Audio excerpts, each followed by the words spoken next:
இரவு நேரத்தில் படையெடுத்து வந்த கொசுக்களுக்கு பயந்து மொத்த மக்களும் ஊரையே காலி செய்துவிட்டு சென்ற சம்பவம் பரபரப்பை கிளப்பியுள்ளது. அந்த கிராமத்தில் நடந்தது என்ன பார்க்கலாம். கேரள மாநிலம் கொல்லம் அருகே உள்ள கல்லுவிளைமுகு என்ற கிராமத்தில் 100க்கும் மேற்பட்ட குடும்பத்தினர் வசித்து வருகின்றனர். இந்த கிராமத்தில்தான் பரபரப்பு சம்பவம் அரங்கேறியுள்ளது. திடீரென இந்த கிராமத்துக்குள் பல்லாயிரக்கணக்கான கொசுக்கள் படையெடுக்க தொடங்கியுள்ளன. இரவு நேரம் செல்ல செல்ல கொசுக்களின் எண்ணிக்கை அதிகரித்துக் கொண்டே சென்றுள்ளது. இதனால் அதிர்ச்சியடைந்த கிராம மக்கள் கொசுவர்த்தியை வீடு முழுவதும் கொளுத்தி வைத்தும் மின்விசிறியை வேகமாக ஓடவிட்டும் தாக்கியுள்ளனர். ஆனால் கொசு தொல்லையிலிருந்து அவர்களால் தப்பிக்க முடியவில்லை. அன்று இரவே ஊர் பஞ்சாயத்து தலைவருக்கு தகவல் கொடுத்துள்ளனர். அவர்களும் சுகாதாரத்துறை அதிகாரிகளுக்கு தகவல் கொடுத்துள்ளனர். ஆனால் அதிகாரிகளோ 2 நாட்கள் அரசு விடுமுறை தினம் என்பதால் விடுமுறை தினம் முடிந்த பிறகு வருகிறோம் என கூறியுள்ளனர்.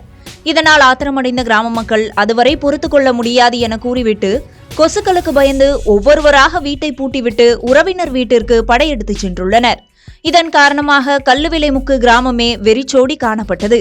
கொசுக்களுக்கு பயந்து ஒரு ஊரே காலி செய்துவிட்டு சென்ற சம்பவம் பரபரப்பை ஏற்படுத்தியுள்ளது.